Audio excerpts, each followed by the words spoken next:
Assalamualaikum warahmatullahi wabarakatuh. Perkenalkan, di sini saya Putri Sari. Saya dari kelas C Perbankan Syariah. Di sini saya akan menjelaskan tentang Ariyah dan Qorad.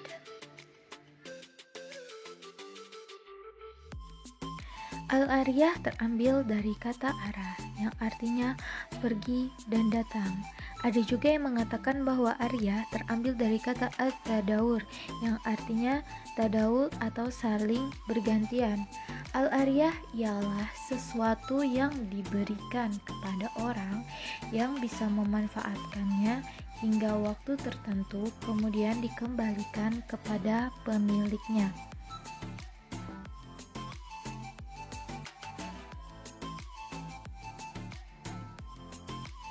Ariyah merupakan sebuah kebaikan yang diperintahkan oleh Allah sebagaimana firman-Nya yang artinya adalah, dan berbuat baiklah karena sesungguhnya Allah menyukai orang-orang yang berbuat baik. Quran Surah Al-Baqarah ayat 195.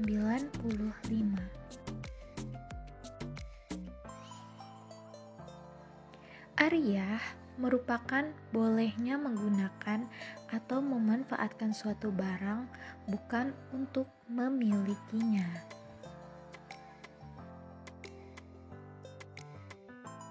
Macam-macam ariyah pun dapat dibedakan menjadi dua, yaitu yang pertama adalah ariyah muqayyadah, yaitu bentuk pinjam-meminjam barang yang bersifat terikat dengan batasan tertentu. Dan adapun ariyah mutlaqah, yaitu bentuk pinjam-meminjam barang yang bersifat tidak dibatasi.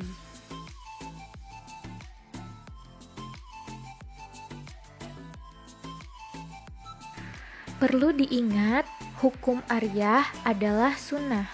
Namun, bisa jadi hukum al-ariyah ini menjadi wajib. Misalnya, ada seseorang yang sangat membutuhkan baju ketika musim dingin, dan ketika itu kamu memiliki baju. Maka, keadaan seperti inilah yang membuatmu wajib untuk meminjamkannya agar dia terhindar dari dingin.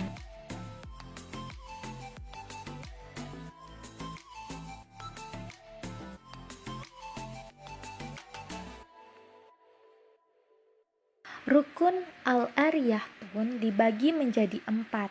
Yang pertama ada al-mu'ir. Al-mu'ir adalah orang yang memberi pinjaman. Dan yang kedua al-musta'ir, yaitu orang yang meminjam. Dan yang ketiga al-mustar atau al-mu'ar, yaitu barang yang dipinjamkan. Dan yang keempat ada asyikhat. Perlu kamu ketahui, menurut Hanafiyah, rukun ariyah ada 1, yakni ijab dan qabul.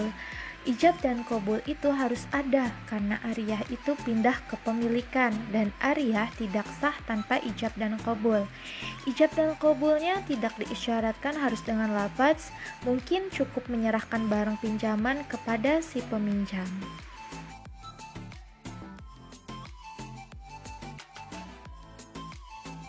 Ada 4 syarat dalam ariyah. Yang pertama, syarat mu'ir, yaitu memiliki kelayakan untuk bertransaksi tabaru, atau orang yang mempunyai kewenangan untuk menyumbang secara sukarela tanpa paksaan, sebab ariyah merupakan transaksi tabaru, dan juga diisyaratkan telah dewasa, berakal, dan dilakukan tanpa paksaan. Dan yang kedua, syarat musta'ir. Syaratnya dia mampu menerima ahliyatut tabaru, yaitu orang yang balik, berakal, dan peminjam juga harus ditain jelas orangnya. Dan yang ketiga, syarat mustar. Setiap barang yang dimiliki yang bisa dimanfaatkan dan tetap utuh nilai benda tersebut. Dan yang keempat, syarat sikhot. Lafaznya menunjukkan perizinan untuk menggunakan atau memanfaatkan suatu barang tersebut.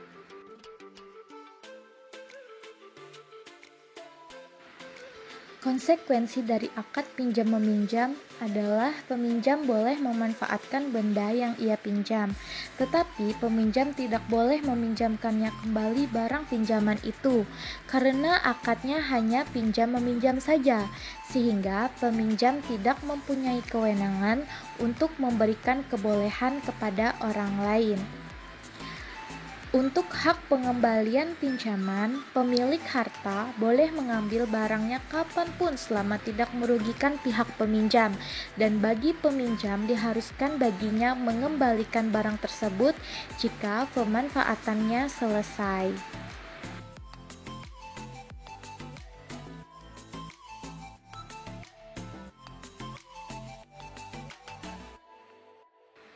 Sebagian dari mereka mengatakan barang pinjaman tersebut statusnya amanah, karenanya tidak dibebankan kepada peminjam jika terjadi kerusakan kecuali karena kesalahannya.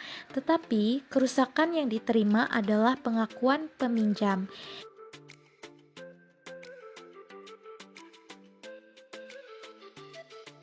Status pinjaman termasuk amanah di tangan mustair, tetapi bisa juga menjadi tanggungan karena beberapa hal. Di antaranya, barang tersebut sengaja dihilangkan, dirusak, dicuri, menahannya ketika pemilik memintanya, atau setelah batasan peminjaman habis, tidak menjaganya dalam masa penggunaan, menyewakannya, memakai di luar ketentuan, juga di luar kebiasaan, dan berbeda cara menjaganya. Sekarang kita lanjut pada pembahasan karat. Qard atau karat adalah harta pinjaman yang diberikan kepada orang yang membutuhkan dari mal misli yang kemudian dibayar atau dikembalikan.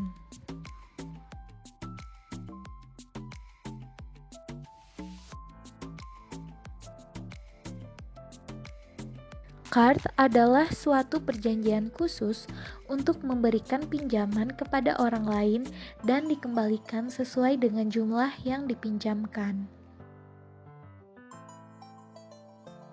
Secara teknis, qard adalah akad pemberian pinjaman dari seseorang atau lembaga keuangan syariah kepada orang lain atau nasabah yang dipergunakan untuk keperluan mendesak. Pengembalian pinjaman ditentukan dalam jumlah yang sama dan dalam jangka waktu tertentu sesuai kesepakatan bersama, dan pembayarannya bisa dilakukan secara angsuran atau sekaligus. Rukun dan syarat qard. Rukun dan syarat qard ada 4. Yang pertama, akid. Akid ialah orang yang berakad atau dua belah pihak. Dan yang kedua, ma'qud alaih, adalah benda-benda yang akan diakadkan seperti benda atau harta. Dan yang ketiga, maudhu al-aqd, adalah tujuan atau maksud pokok mengadakan akad. Dan yang keempat, sikhat al-aqd, ialah ijab dan qabul.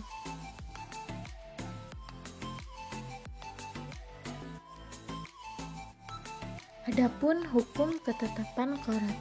Hukum ketetapan qard terdapat 5 hukum. Yang pertama, al-qard adalah pinjaman yang diberikan kepada nasabah atau muqtarid yang memerlukan. Dan yang kedua, nasabah al-qard wajib mengembalikan jumlah pokok yang diterima pada waktu yang telah disepakati bersama. Dan yang ketiga, biaya administrasi dibebankan kepada nasabah. Dan yang keempat, LKS dapat meminta jaminan kepada nasabah bila mana dipandang perlu. Dan yang kelima, nasabah al-qard dapat memberikan tambahan atau sumbangan dengan sukarela kepada LKS selama tidak diperjanjikan dalam akad.